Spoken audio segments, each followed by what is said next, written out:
पाकिस्तान को दुनिया ने अपना डस्टबिन बना लिया है। कचरा फेंक रहे हैं यहाँ पे। अब मुझे आप बताइए कि हम इतने सालों से फहीम अपना ही कचरा नहीं उठा पाए।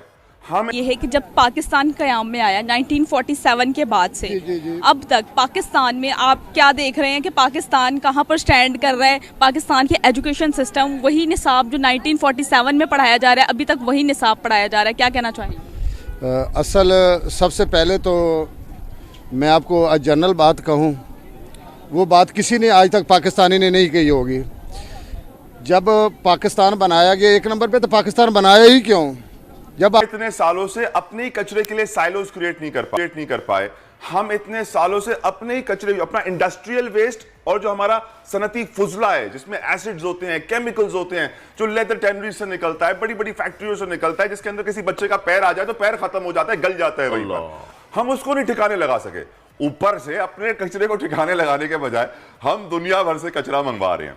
क्यों मंगवा रहे हैं? दुनिया में ऐसा होता है फहीम के ऐसे पावर प्लांट्स लगे हुए होते हैं जो कचरे से बिजली पैदा करते हैं। हमारे पास तो वो पावर प्लांट्स भी नहीं है, हमारे पास तो कोई ऐसी टेक्नोलॉजी नहीं है। लेकिन सैडली हमारे पास दुनिया भर से कचरा आ रहा है। कितना कचरा आ रहा है? ये जो सेनेट की स्टैंडिंग कमेटी में डेटा शेयर किया गया उसके मुताबिक यूनाइटेड किंगडम से 38,000 टन, ईरान से 25,000 टन, यूएई से 18,500 टन, सऊदी अरब से 15,000 टन, यूएसए से 11,000 टन, बेल्जियम से 10,000 टन, जर्मनी से 8,500 टन, स्पेन से 7,000 टन।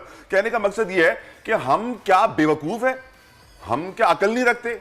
हमारे पास दिमाग नहीं है? हमारे पास क्या जमीनें फारिग है? हमारा मुल्क कचरे का डब्बा है? अरशद वोरा साहब बड़े मारूफ और मशहूर सियासतदान हैं और बड़े पढ़े लिखे इंसान हैं और बहुत कम ऐसे हमारी सियासत में लोग हैं जो इतने पढ़े लिखे और दुनिया देखी। अरशद साहब, तू पाकिस्तान को दुनिया का डस्टबिन बना दिया है। Can you tell me this sir?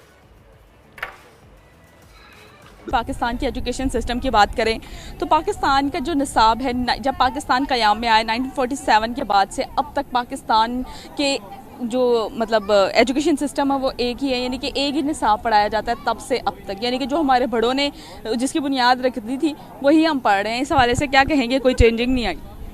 देखें जी, जब से पाकिस्तान बना है तो इसमें सबसे बड़ा है जो एजुकेशन का। आपकी बात बिल्कुल ठीक है कि उस निसाब में अभी तक कोई चीज़ें नहीं है। हम अपने प्राइमरी लेवल से लेके और अगर हम अपने ग्रेजुएशन लेवल तक देखें तो हम वही चीज़ें, उन्हीं चीज़ों को बार बार पढ़ रहे हैं। रिसेंट अभी एक कोशिश की गई थी फेडरल गवर्नमेंट की तरफ से कि पूरे मुल्क में, इमरान खान की तरफ से, कि पूरे मुल्क में एक ही निसाब लेके आया जाए, पूरे मुल्क में एक ही तरह का एजुकेशन सिस्टम होना चाहिए। जिस तरह की हमारी जो एजुकेशन है वो डिवाइडेड है, उसके अंदर ओ लेवल्स के अंदर है कैम्ब्रिज सिस्टम भी है, उसके अंदर हमारा मदरसा सिस्टम भी है और उसके अंदर हमारा ये जो दूसरा लोकल एजुकेशन सिस्टम है ये भी है। तो उसमें सबसे बड़ी जो हर्डल आ रही है इस टाइम वो आ रही है प्रोविंशियल ऑटोनॉमी, जो कि 18th अमेंडमेंट आई है कॉन्स्टिट्यूशन की ज़रदारी दौर में, जिसकी वजह से जो है जो एक जो सब्जेक्ट था ये एजुकेशन वो प्रोविंसेस को दे दिया, प्रोविंशियल ऑटोनॉमी में ऐड कर दिया गया। प्रोविंसेस के जो पावर्स हैं उनको दे दिया गया। अब ये चीज़ है कि हर प्रोविंस के पास अथॉरिटी है कि वो जो अपना एजुकेशन सिस्टम है अपनी मर्ज़ी से रन कर सकता है।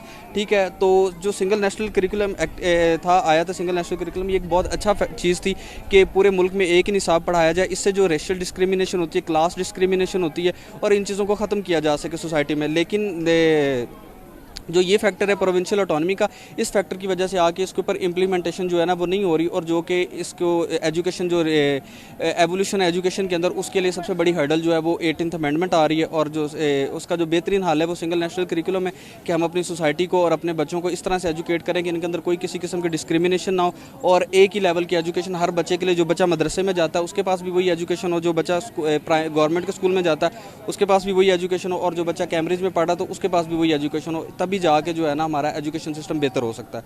मैं अभी भी घर जाऊंगा, अभी ड्यूटी करके आया हूं। आज मैंने उससे रिक्वेस्ट की है कि यार मैंने ना बच्चों के लिए मांगना है और मांगने के बाद मैं बच्चों के कपड़े बनाने हैं, क्योंकि आपके पास तो इतनी अहलियत नहीं है।